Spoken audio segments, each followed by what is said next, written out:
de Deus, dando continuidade à exposição das Sagradas Escrituras, irmãos. Texto da primeira carta do apóstolo Paulo aos Coríntios, capítulo 1. Nós vamos ler a partir do verso 17 até o verso 25. Primeira carta de Paulo aos Coríntios, capítulo 1, a partir do versículo 17 até o verso 25. Diz assim a palavra de Deus: Porque não me enviou Cristo para batizar, mas para pregar o Evangelho, não com sabedoria de palavra, para que se não anule a cruz de Cristo. Certamente a palavra da cruz é loucura para os que se perdem, mas para nós que somos salvos, poder de Deus. Pois está escrito: destruirei a sabedoria dos sábios e aniquilarei a inteligência dos instruídos. Onde está o sábio? Onde o escriba? Onde o inquiridor deste século? Porventura não tornou Deus louca a sabedoria do mundo, visto como na sabedoria de Deus o mundo não o conheceu por sua própria sabedoria, aprove a Deus salvar os que creem pela loucura da pregação. Porque tanto os judeus pedem sinais, como os gregos buscam sabedoria, mas nós pregamos a Cristo crucificado, escândalo para os judeus, loucura para os gentios. Mas para os que foram chamados, tanto judeus como gregos, pregamos a Cristo, poder de Deus e sabedoria de Deus. Porque a loucura de Deus é mais sábia do que os homens, e a fraqueza de Deus é mais forte do que os homens. Amém. Vamos orar ao Senhor mais uma vez. Nós te damos graças, Senhor, pela tão grande privilégio de podermos, na Tua presença, ouvir a Tua voz, sermos instruídos na verdade do Teu Evangelho. E nós pedimos ao Senhor que desvende os nossos olhos, a fim de que o poder da pregação que está no Espírito de Deus, aquele que fala ao povo, que fala à igreja, possa se manifestar no nosso meio. Não com palavras de sabedoria ou simplesmente, ó Deus, com demonstração de força pessoal, mas no poder do Espírito Santo. E porque nele, certamente, a Tua palavra e o Teu Evangelho encontrará o coração daqueles que Te pertencem, e eles serão certamente abençoados, restaurados, fortalecidos, e cheios de esperança no Senhor poderão caminhar, e certamente também desafiados, ó Deus, a viver para a Tua glória. Abençoa-nos, transforma-nos pelo poder do Teu Evangelho. Em nome de Jesus nós oramos. Amém, Senhor Deus. Amém. Onde nós encontramos, irmãos, maior manifestação de divisão, maior manifestação de contenda, se não até mesmo no meio da igreja. Porque há uma divisão que é natural e ela deve ocorrer. Quando o apóstolo Paulo, escrevendo aqui para a igreja de Corinto, ele usa essa distinção muito clara. Ele diz: ora, para aqueles que se perdem e para aqueles que são salvos. Então ele usa uma distinção clara. Aqueles que creem no Evangelho são os que são salvos, e os que não creem no Evangelho são os que se perdem. E essa é uma divisão que é própria do Evangelho. Não existe na vida um tipo de unidade onde você pode dizer: eu pertenço a Cristo mesmo não crendo no Evangelho como ele é anunciado, como ele é escrito na palavra de Deus. É por isso que há uma divisão própria, mas Paulo fala de uma outra divisão que acontece dentro da igreja e que é parte inicial do seu argumento quanto aos problemas que a igreja passa a enfrentar em Corinto. Agora ele desce ao âmago dessa questão. O que é que acontece aqui? Por que uns são de Paulo? Por que uns são de Pedro particularmente? Por que uns são de Apolo? Segundo ele, e parece que esse é o argumento na sequência, é que aqueles que se dizem de Paulo começam a falar dos gentios. Aqueles que se dizem de Apolo são aqueles que amam a filosofia e a cultura. E aqueles que amam a Pedro são os que amam os judeus, ou a linguagem judaica. E eles imaginam, então, que é possível Cristo ser pregado, mas tem um desvio à parte, tanto filosófico, quanto na revelação do processo, isto é, da linguagem do Velho Testamento para o Novo. Nós podemos continuar pregando Cristo agora, mas vivendo como que no período do Antigo Testamento, ou pensando assim, nós podemos simplesmente abandonar todo o Antigo Testamento e viver apenas com a linguagem do Novo Testamento, como os gentios poderiam imaginar. Então eu sou de Paulo, então eu quero apenas o Novo Testamento. Outro diz, eu sou de Pedro, eu quero viver no Novo Testamento como no Antigo Testamento. Outro diz, não, eu sou de Apolo, não, eu quero viver segundo as filosofias da época. E isso todo mundo dentro da igreja. Todo mundo dentro da igreja, todo mundo vivendo dentro da igreja. E o apóstolo Paulo, com muita clareza, até porque a parte que diz eu sou de Cristo, é aquela que diz eu não aceito nenhuma autoridade sobre mim, nem Paulo, nem Pedro, nem Apolo. Eu sigo Cristo, então ninguém é cabeça sobre mim, ninguém é autoridade. Eu tenho minha igreja, eu fico em casa, eu não tenho governo, eu sou um desigrejado. Todos esses formam uma estrutura dentro da igreja extremamente pecaminosa. E é a base do que vai acontecer em toda a igreja de Corinto, por toda a igreja de Corinto. Tenha certeza disso, nós vamos voltar sempre a essas informações, porque os problemas que nós vamos começar a perceber no culto, na vida da igreja, na relação marido e mulher, todas as áreas têm a ver com o entendimento do Evangelho. E porque eles querem a sua opinião além daquilo que Deus ordenou.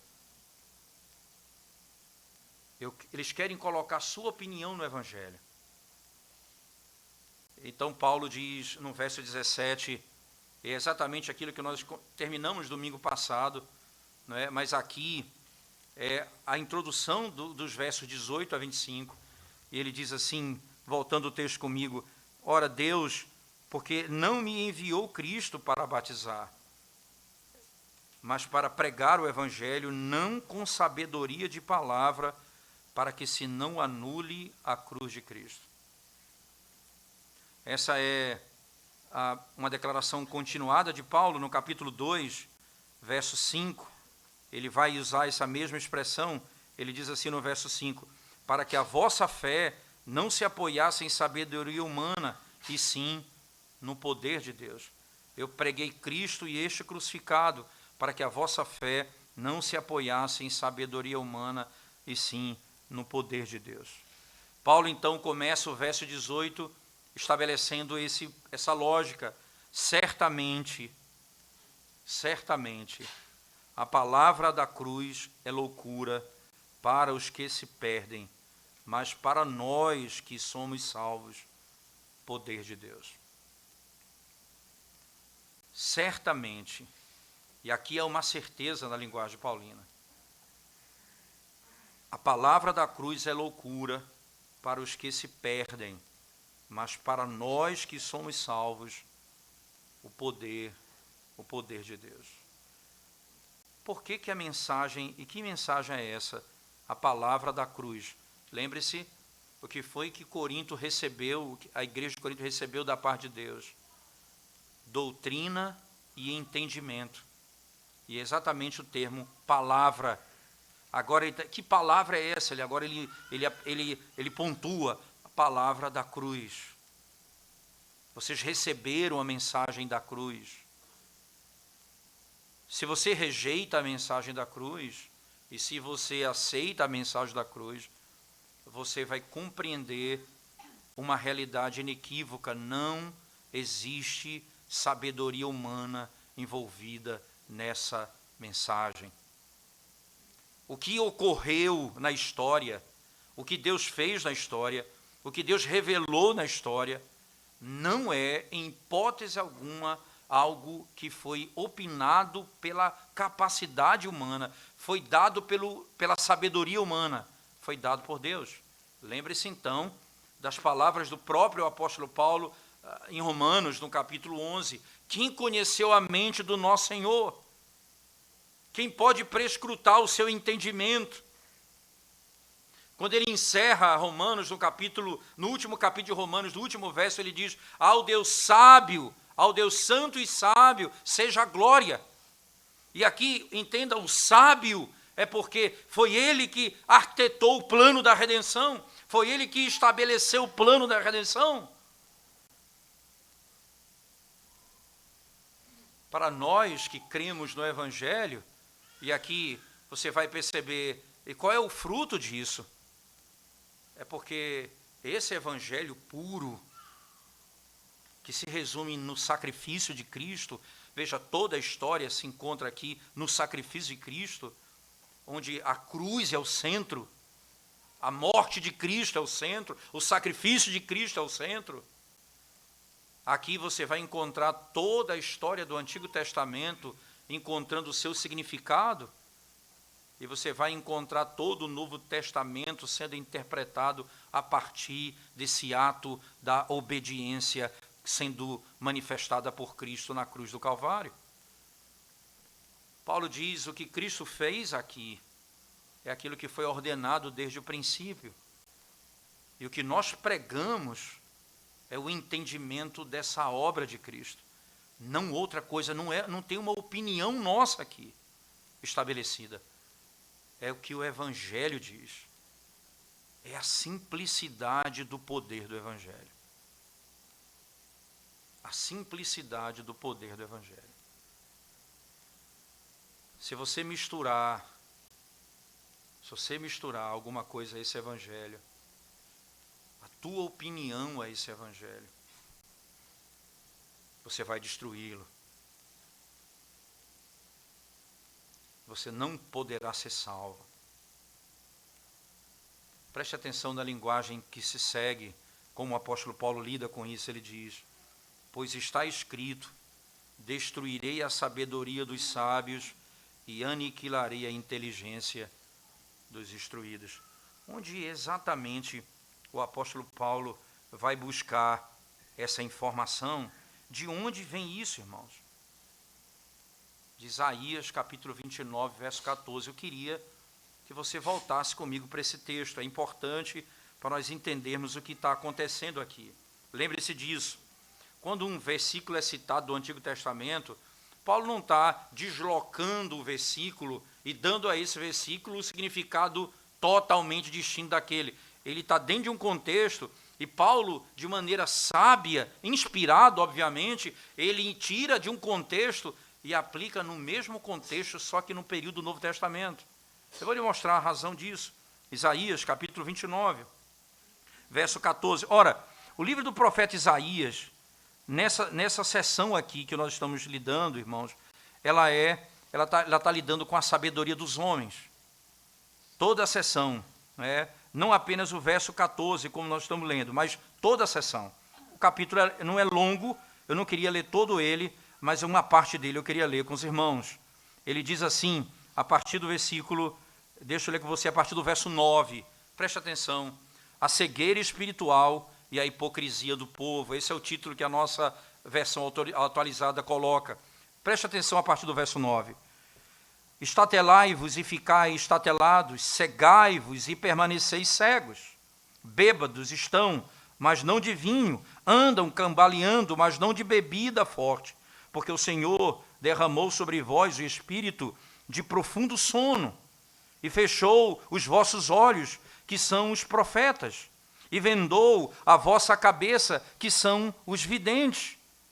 Toda a visão já se vos tornou como as palavras de um livro selado, que se dá ao que sabe ler, dizendo: lê isto, peço-te, e ele responde: não posso, porque está selado. E dá-se o livro ao que não sabe ler, dizendo: lê isto, peço-te, e ele responde: não sei ler. O Senhor disse: visto que este povo se aproxima de mim e com a sua boca e com seus lábios me honra, mas o seu coração está longe de mim e o seu temor para comigo consiste só em mandamentos de homens, que maquinalmente aprendeu. Continuarei a fazer obra maravilhosa no meio deste povo, sim, obra maravilhosa, e um portento de maneira que a sabedoria dos seus sábios perecerá, e a prudência dos seus prudentes se esconderá. Ai dos que escondem profundamente o seu propósito do Senhor, e as suas próprias obras fazem às escuras, e dizem: quem nos vê, quem nos conhece? Que perversidade a vossa! Como se o oleiro fosse igual ao barro, e a obra dissesse ao seu artífice: ele não me fez, e a coisa feita dissesse do seu oleiro: ele nada sabe. Perceba que o que Deus está dizendo aqui a Israel veja como o coração deles: vocês me buscam com os lábios, mas o coração está longe de mim. Isso é um ponto tão sério, irmãos. O evangelho que nós dizemos crer, ele é misturado com esse tipo de sabedoria em que o indivíduo, ele é cego, surdo, parece crer na verdade, mas não vive segundo a verdade. Ele anda segundo os seus próprios pensamentos, segundo a sua própria sabedoria, segundo o seu próprio entendimento. E Deus disse: eu vou transtornar a sabedoria dos sábios. Eu vou aniquilar a sabedoria dos sábios. Por essa sua sabedoria, você não pode me conhecer. Você não sabe quem sou eu. Você não tem entendimento. Na sequência do texto, é importante apenas frisarmos, no verso 17 ele diz: porventura dentro um pouco não se converterá o Líbano em pomar, e o pomar não será tido por bosque. Naquele dia os surdos ouvirão as palavras do livro, e os cegos, livres já da escuridão e das trevas, as verão. Os mansos terão regozijo sobre regozijo no Senhor, e os pobres entre os homens se alegrarão no Santo de Israel. Pois o tirano é reduzido a nada, o escarnecedor já não existe, e já se acham eliminados todos os que cogitam da iniquidade, os quais, por causa de uma palavra, condenam o homem, os que põem armadilhas aos que repreende na porta, e os que, sem motivo, negam ao justo o seu direito. Portanto, acerca da casa de Jacó, assim diz o Senhor, que remiu Abraão, Jacó já não será envergonhado, nem mais se empalidecerá o seu rosto. Já não será mais envergonhado Jacó. Note aqui, irmãos, a linguagem, a pergunta que ele vai colocando, tipo como uma pergunta no verso 18. Naquele dia os surdos ouvirão as palavras do livro, e os cegos, livres da escuridão e das trevas, as verão. Os mansos terão regozijo sobre regozijo no Senhor, e os pobres entre os homens se alegrarão no Santo de Israel. Pois o tirano é reduzido a nada. O escarnecedor não existe mais. Já foram eliminados todos. Essa é a pergunta que Paulo faz na sequência. Onde está o escriba? Onde está o sábio? Onde está aquele que é chamado inquiridor? Cadê os homens? Deus revelou a sua sabedoria por meio da cruz. Como é que essa sabedoria se revela dentro da igreja de modo tão pecaminoso? A sabedoria dos homens que trazem vergonha ao evangelho. Deixa eu só mostrar para vocês como é fácil nós pegarmos a palavra e acrescentarmos nossa opinião a ela e transtornarmos a verdade. Vamos começar pelo começo da revelação. Deus fez o mundo em 6 dias e descansou no 7º dia. Então, alguns chegam e dizem, e no 6º dia Deus criou o homem, e esse homem ele é o representante federal de toda a raça humana, ele é o cabeça federal de toda a raça humana. Como Paulo diz aos Romanos, no capítulo 5, verso 12, por um só homem entrou o pecado no mundo e pelo pecado a morte. Então, chegam aqueles que se dizem sábios e afirmam, o mundo não foi feito dessa forma. O mundo não foi criado por Deus, o mundo é fruto do acaso. É fruto de uma explosão. E aí, os sábios, os crentes que creem na palavra, dizem, nós temos que encontrar uma maneira de colocar a nossa opinião científica aqui dentro do texto. Então nós vamos dizer o seguinte, não, Deus criou o mundo, mas foi por meio de um processo evolutivo. Não há problema nenhum nisso. Mas veja, e Adão? Ele não pode existir se a evolução for uma realidade. Ele diz, Adão não existiu, mas ele foi tipificado como um símbolo, como um tipo de mito. Aí alguém diz, mas não tem problema isso. Tem problema? Não, tem não. Porque lá em Romanos, Paulo vai fazer uma associação direta entre Adão e Cristo, dizendo, olha, assim como o pecado entrou por um homem, a salvação entrou por um homem também. Mas veja, não tem problema. Adão não é real, mas Cristo é real. Mas se o fundamento da história de Cristo depende da história de Adão, como que Adão não é real e Cristo é real? Aí você começa a transtornar. Uma opinião me leva a negar a historicidade de Cristo. Uma opinião. Mas não para aí. Então vem a culpa. A culpa entra na história da humanidade. E quando ela entra na história da humanidade, os homens querem se livrar dela. Adão logo se esconde. Adão tem medo. Ele faz uma roupa para si, porque ele tem medo. Então alguém diz assim, o Senhor logo declara que Cristo veio, ele envia aquele que vai morrer na cruz do Calvário e que vai destruir Satanás e nos livrar da morte. Mas não, mas espera aí. A culpa, ela é um problema que, por causa da criação, veja, os pais às vezes são muito duros com seus filhos, eles criam seus filhos debaixo de padrões rígidos da doutrina, e isso leva à culpa. Então a culpa é um problema que você tem que se livrar, e alguém dá uma opinião. Nós vamos ensinar Freud para vocês. Vou dar a opinião de Freud para vocês. E vocês vão ser livres da culpa. Eu vou ajudar vocês dessa forma. Só tem um problema. Cristo não trata a culpa na perspectiva de Freud. Só tem outro problema. A culpa é negada. O pecado é negado. A necessidade de sacrifício é negada. A cruz é negada. Uma opinião.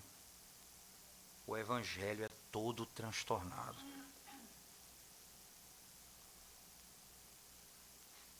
A sabedoria dos homens, a opinião dos homens, quando elas se misturam com a verdade pura do evangelho, elas transtornam o evangelho.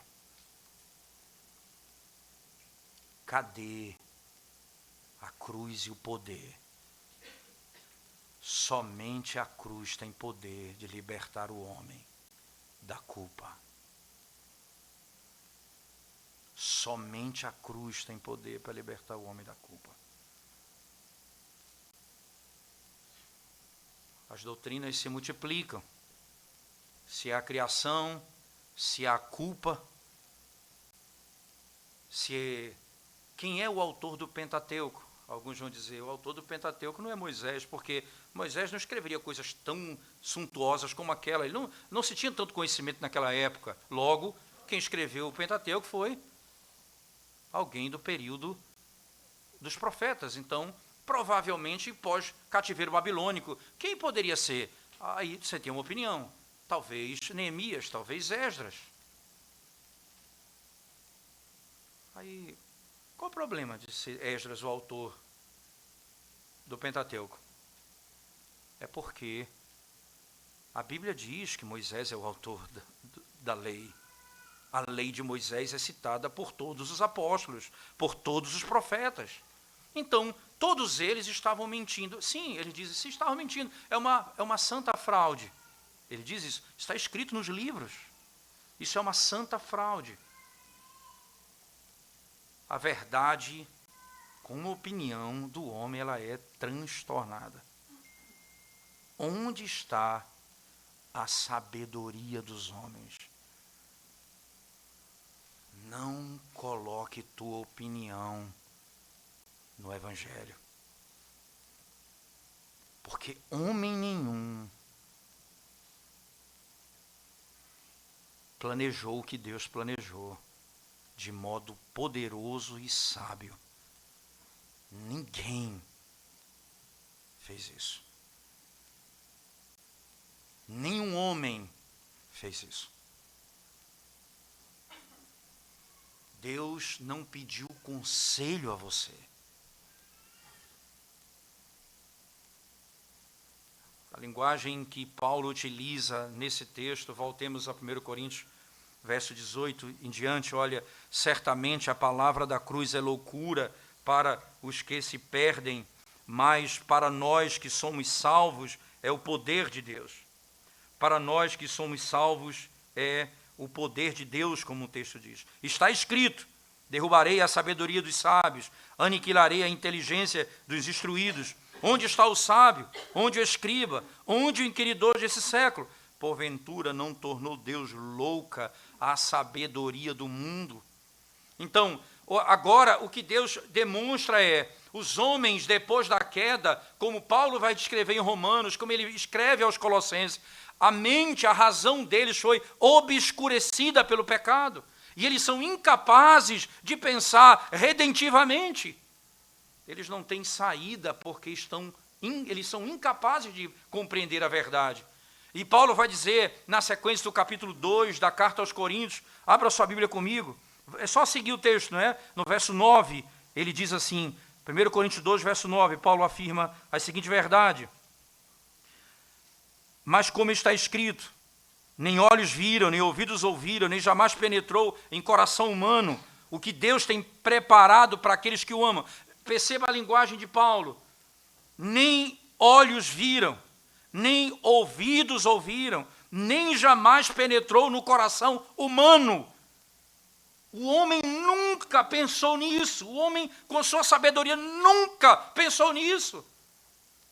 O que Deus tem preparado para o seu povo, ninguém pensou. Porque ninguém poderia fazê-lo. E ele continua.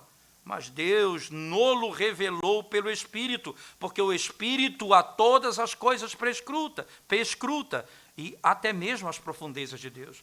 Porque qual dos homens sabe as coisas do homem, senão o seu próprio Espírito que nele está? Assim também as coisas de Deus, ninguém as conhece, senão o Espírito de Deus. E aí vem então o verso 12, ora, nós não temos recebido o Espírito do mundo, e sim o Espírito que vem de Deus, para que conheçamos o que por Deus nos foi dado gratuitamente. Disto também falamos, não em palavras ensinadas pela sabedoria humana, mas ensinadas pelo Espírito, que revela o que Deus ordenou, conferindo coisas espirituais com espirituais. Ora, o homem natural não aceita as coisas do Espírito de Deus. O que significa dizer não aceita as coisas que Deus planejou, porque foram reveladas pelo Espírito? O homem natural não aceita as coisas do Espírito, porque ele não aceita o plano de Deus, ele não aceita a maneira de Deus agir, ele não aceita. E aí ele continua, porque eles são loucura, e não pode entendê-las, porque elas se discernem espiritualmente. Eles não podem entendê-la. Eles só não querem, eles não podem. Como Isaías diz, eles estão cegos. Eles são incapazes de perceber. Não há saída para o homem. Aprove a Deus salvar o homem pela loucura da pregação do Evangelho da cruz. Os homens dizem, isso é loucura. Os sábios vão dizer, como? Como pode? Deus manda o seu filho para morrer na cruz do Calvário? Isso é desnecessário.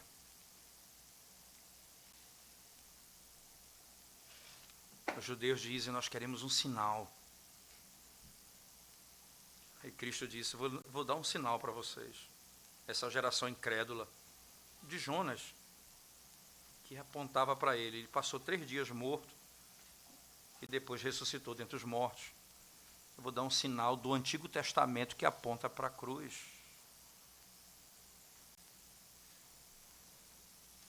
Os judeus pedem um sinal.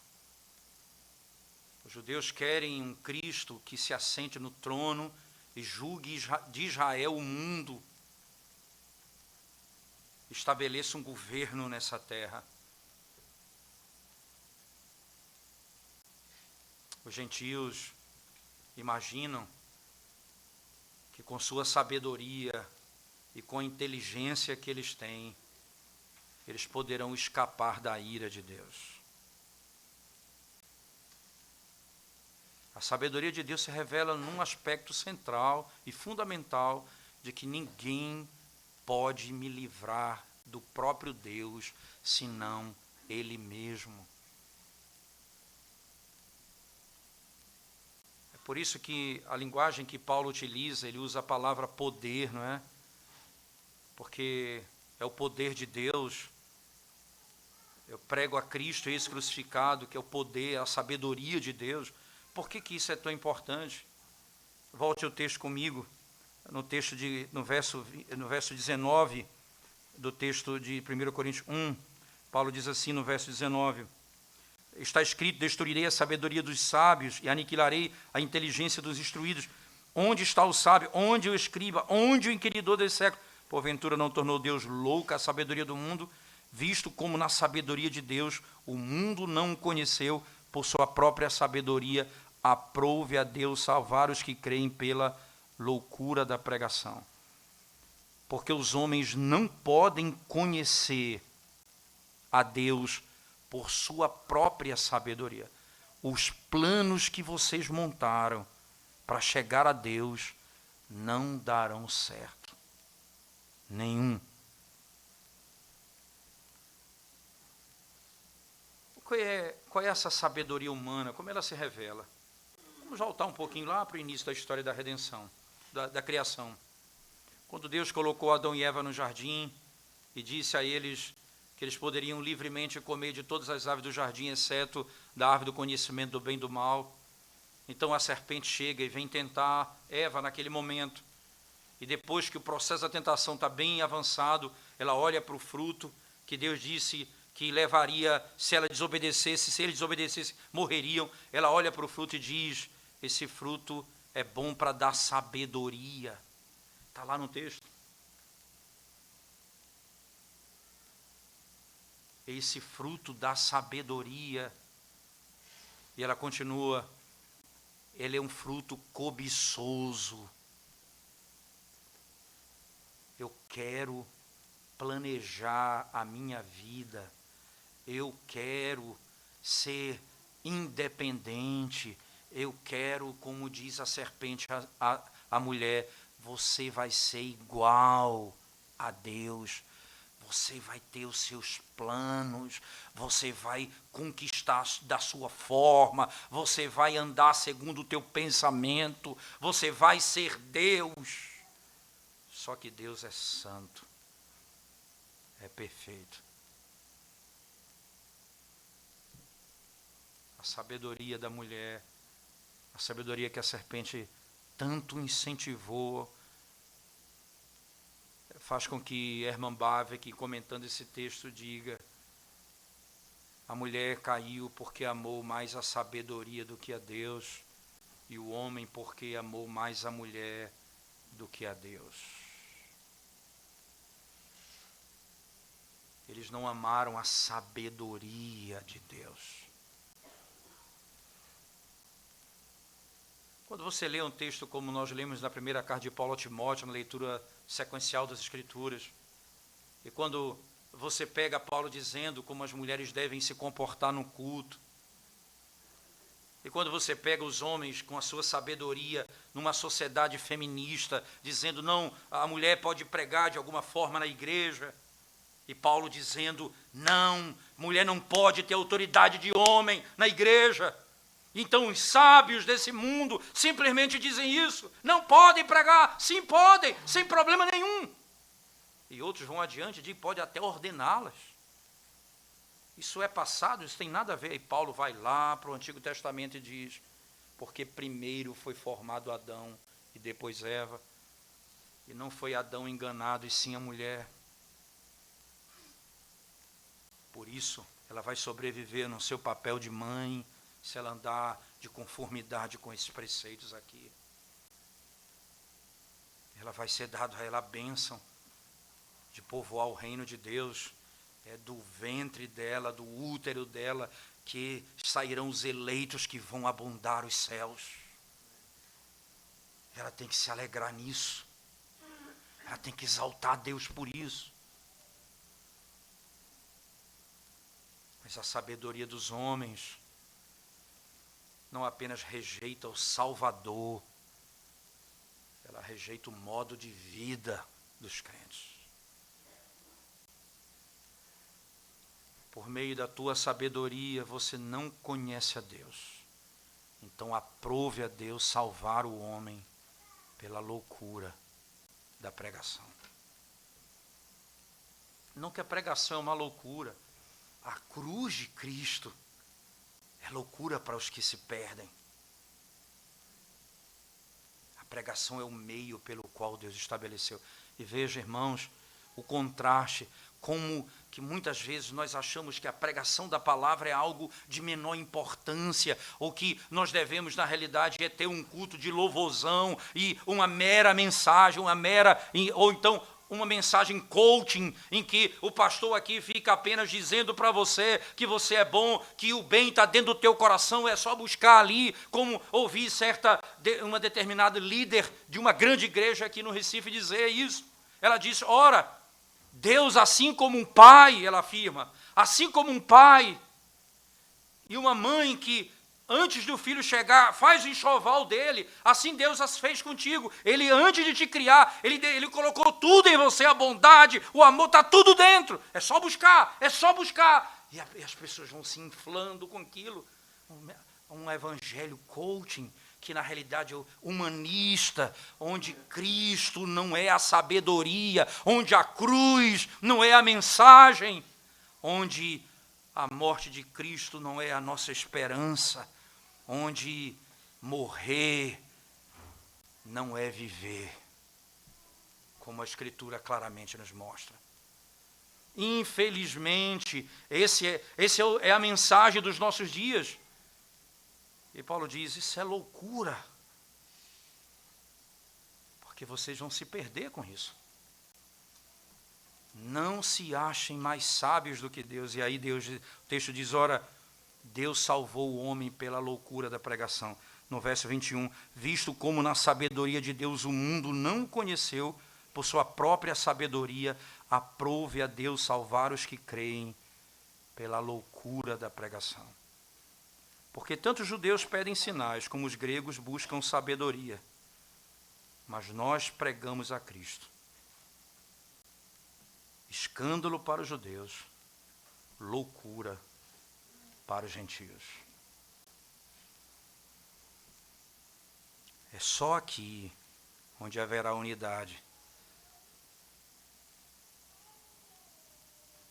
Se os judeus abandonarem os seus caminhos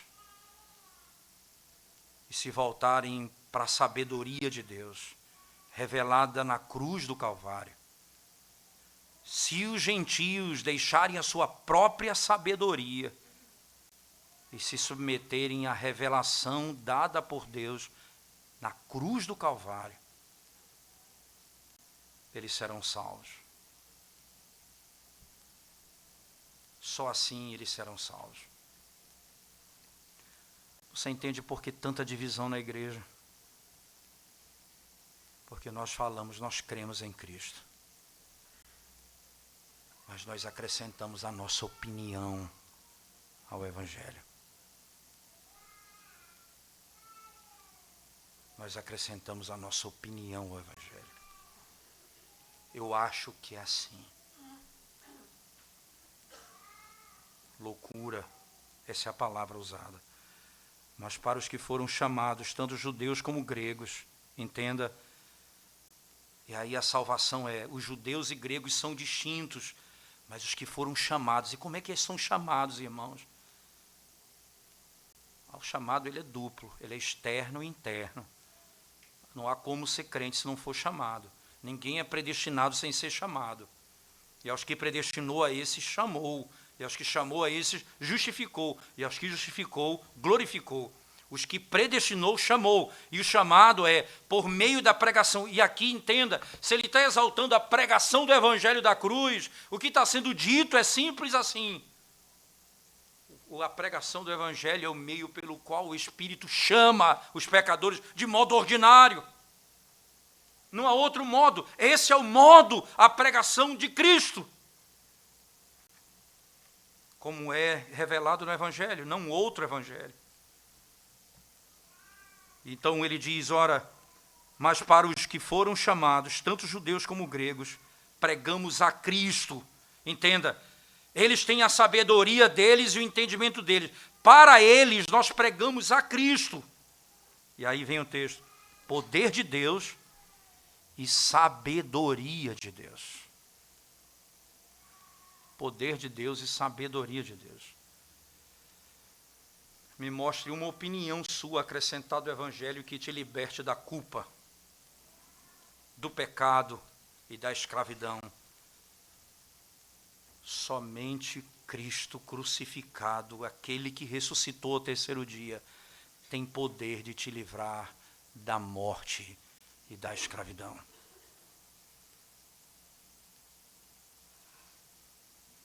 Ninguém mais tem poder. Poder de Deus e sabedoria de Deus, porque a loucura de Deus é mais sábia do que os homens, e a fraqueza de Deus é mais forte do que os homens. Essa eu penso que isso aqui é um tipo de linguagem onde, obviamente, o apóstolo Paulo não está dizendo que a fraqueza de Deus, não é? Como ele coloca aqui no texto, na loucura de Deus e a fraqueza de Deus, porque aqui Deus é representado como o Evangelho que é pregado, como a sabedoria que foi estabelecida pelo Evangelho no Evangelho. Então ele diz, ora, a loucura do Evangelho e a loucura e a fraqueza do Evangelho é superior a vocês.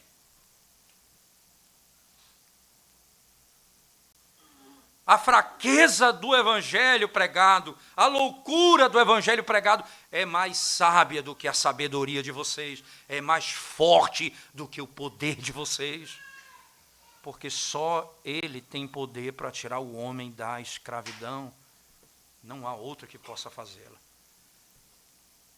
O máximo que a minha opinião pode fazer é amoldar a minha vida a um ensinamento, porque é assim que funciona.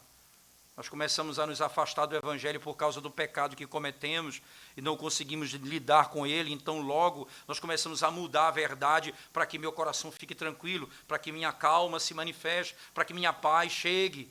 Eu não tenho paz porque Cristo levou a minha culpa, eu tenho paz porque eu comecei a mudar a verdade para que eu pudesse ter paz. Não é assim que o Evangelho funciona. O teu poder é nada, porque você tem um problema gravíssimo. E sabe qual é o teu problema? Você vai se encontrar um dia com o Santíssimo Deus. E você é pecador. Tua sabedoria não te livrará da condenação, mas a sabedoria dele vai te livrar da condenação. Eu vou chegar diante dele e dizer, Cristo morreu por mim. Cristo morreu pelos meus pecados. É a única forma que eu tenho para escapar da ira de Deus. Não há sabedoria igual a essa. Não há poder igual a esse. Porque se você quer entender que poder é esse, você tem que pegar os atributos de Deus. Santo, justo, verdadeiro, puro, perfeito. Todos esses atributos de Deus. A solução do problema precisa estabelecer a santidade, a pureza, a verdade que pertence a Deus. Só se ele se voltar contra ele mesmo, eu posso ser livre. Então Deus se faz homem sobre mim, sobre Cristo. Caiu a ira de Deus sobre ele mesmo, para que eu pudesse ser livre. Não tem outra maneira, não tem outro poder, não tem outra sabedoria que possa me livrar da eternidade no inferno. Não acrescente a tua opinião ao Evangelho, porque a glória dessa verdade vai se perder. E nós vamos transformar esse Evangelho em humanismo, em ajuda pessoal, em coaching. Não faça isso. Porque dessa forma que eu estou lhe dizendo, como o Evangelho diz, a loucura do Evangelho é mais sábia do que você. E a fraqueza do Evangelho é mais forte do que você. O que mais um pastor pode pregar se não levar toda a mensagem ao conhecimento da glória de Cristo e do Evangelho de Cristo? Porque um exercício contínuo de pregação no Antigo Testamento, apontando para Cristo em todo momento. Porque não é minha sabedoria que está em jogo, é a sabedoria de Deus revelada pelo Espírito que precisa ser conhecida da igreja. E é essa verdade que é poderosa e sábia para libertar os homens da morte e do pecado. Como você tem imaginado que vai escapar desse encontro ileso com Deus? Quais as suas manifestações? O que é que você manifesta? O que é que você pensa? O que é que você tem praticado para ter paz na sua alma, acreditando que você está livre desse dia e que não haverá destruição para você? É tão natural que isso precisava ser revelado, porque o homem não poderia saber disso. Quando Adão se esconde e tem medo, ele encontra uma maneira de cobrir o seu pecado, a sua vergonha. Com as mãos, ele faz vestimenta para si. Nós queremos cobrir a nossa vergonha com as mãos, com o que nós fazemos com as mãos. Somente depois, Deus o veste com pele de animal, tendo sido apontado no verso 15 do capítulo 3, que viria da mulher aquele que esmagaria a cabeça da serpente. naturalmente, você vai escolher uma maneira de se salvar. E você vai sempre fazer com as suas mãos. Agora, ele diz, não com sua mão, não com sua opinião, mas segundo a vontade revelada de Deus, que aponta para Cristo como sendo a minha salvação na cruz do Calvário. Minha justiça, minha salvação, sabedoria e redenção. Deixa eu encerrar lendo com vocês apenas um verso do capítulo 1 ainda, e eu vou voltar para explorar esse texto, obviamente, num tempo oportuno. O verso 30 do capítulo 1, Paulo diz assim, mas vós sois dele, em Cristo Jesus. 1 Coríntios capítulo 1, verso 30, mas vós sois dele, em Cristo Jesus, o qual se nos tornou da parte de Deus.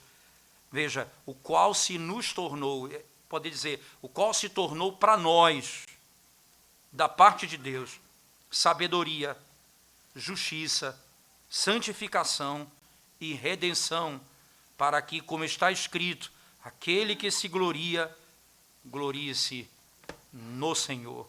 Ele se tornou tudo o que eu preciso da parte de Deus para nós. Essa é a tua única esperança, Jesus Cristo e este crucificado. Vamos curvar nossa cabeça e vamos orar ao Senhor mais uma vez, irmãos. Nós te adoramos, Senhor, pelo grande privilégio de podermos ouvir a tua voz e sermos desafiados, ó Deus, a meditar, a ouvir, a entender o teu evangelho tão poderoso e glorioso. Mas nós sabemos, ó Deus, que no nosso coração há sempre o desejo de tentar acrescentar a nossa própria opinião àquilo que foi revelado. Ajuda-nos, Senhor, a entendermos isso, que nunca chegou ao coração humano o que tu tens preparado para aqueles que te amam.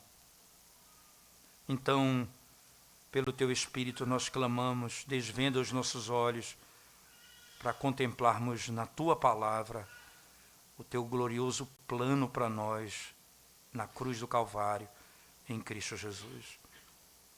Faz isso conosco, Pai Santo, para o louvor da tua glória e para o nosso bem. Em nome de Jesus nós oramos. Amém.